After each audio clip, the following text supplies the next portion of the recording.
I get it. You wake up some days already tired, not because your body can't move, but because your mind is carrying too much. You've got goals, you've got plans, and somewhere deep down you know you're capable of more. But there's this quiet resistance inside you. And here's the truth most people don't want to face. Your biggest battle isn't against the world, it's against your fear of change. You know what's crazy? Growth is hard, not Instagram quote. Hard. Real hard. The kind of hard that messes with your comfort, your routines, and the version of you that learned how to survive by playing it safe. And here's the part nobody tells you. Part of you actually has to die for the rest of you to live, not physically, emotionally, mentally.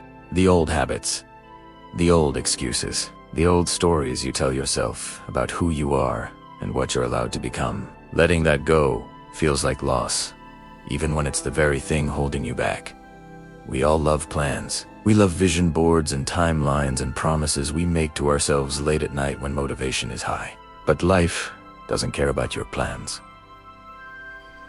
Life punches, and sometimes it punches hard. Mike Tyson said everyone has a plan until they get punched in the face, and that hits just as hard outside the ring. You can map out the future perfectly, and then one phone call, one mistake, one unexpected setback changes everything. This is where most people quit. Not because they aren't capable, but because they weren't prepared to keep going after the hit. The difference between getting knocked down and staying down is focus. Not focus on the final destination, but on the next step.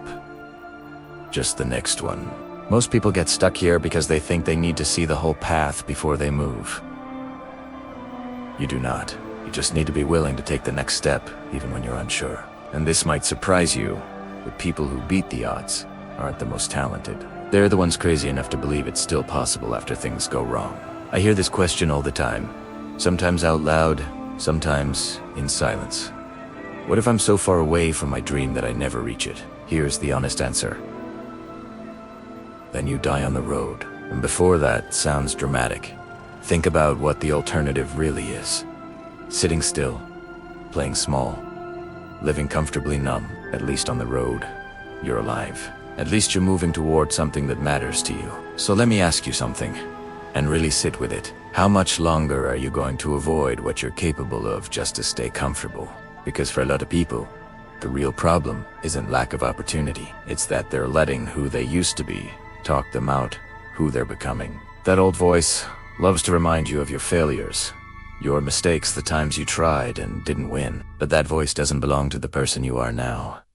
You've grown, you've healed, you've learned, and you've worked way too hard to let your past hold the pen to your future. Here's a reframe that might change everything for you. What a privilege it is to be tired from work you once prayed for. What a privilege it is to feel overwhelmed by growth you used to dream about. What a privilege it is to be challenged by a life you chose on purpose. That exhaustion you feel isn't a sign you're doing something wrong. It's often a sign you're finally doing something right.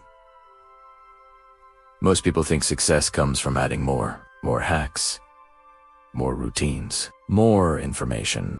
But real change often comes from subtraction, from deciding what you're willing to sacrifice. Time wasters, comfort habits, endless distractions.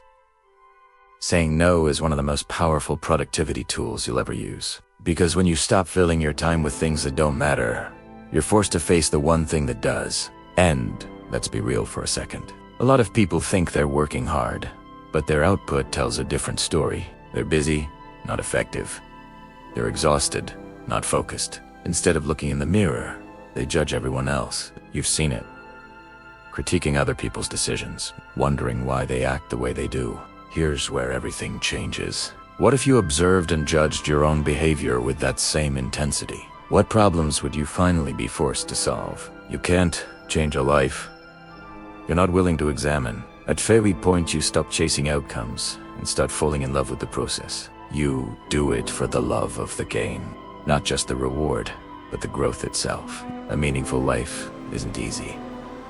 It can feel like war sometimes, but there's also beauty in it. Like a difficult dance, like a hauntingly beautiful poem.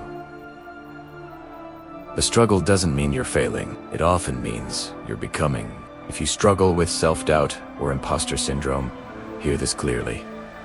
Confidence is not a feeling. You don't wait until you feel confident. Confidence is the willingness to try. Every time you try, especially when you're scared, you prove you can survive whatever happens next. Doubt grows when you sit still. Confidence grows when you move. Those nerves you feel before doing something that matters, they're normal. They don't mean you're not ready. They mean you care. People who change their lives feel those same emotions. They don't associate fear with failure. They associate it with growth. Life isn't linear. It's cyclical.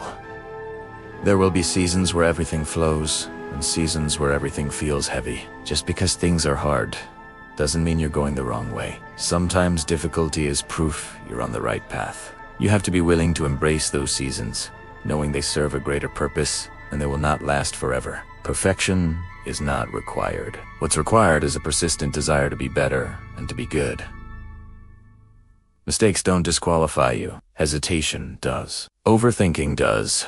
Regret, when balanced, can actually make you stronger. It teaches you. Unbalanced guilt destroys you, but thoughtful reflection helps you grow into someone wiser. Make promises to yourself and keep them. That's how you build trust with the one person you can't escape. Yourself. Fear comes from uncertainty. When you don't know what to expect from you, everything feels shaky. Get on your own team. Keep showing up. The sacrifice is real, but so is the reward. And the reward is peace. Purpose. A life that feels full instead of empty. So what kind of permission are you waiting for? To do the thing you know you're meant to do. The thing not everyone will understand or approve of. Yes, there's risk. Mostly to your ego. But living with the regret of inaction costs so much more. If you need it, this is your permission slip. Go do what you know you need to do. Time is moving whether you do or not. The past is gone. The future is out of your control. All you ever really have is this moment. Focus here. Quiet your mind. Remind yourself that all is well. Not because everything is perfect, but because you are capable of handling what comes next. If this message hit you, comment iron below. This channel isn't for everyone. Only for those who choose discipline over comfort. Subscribe if you re one of Tim. I'll see you at the top.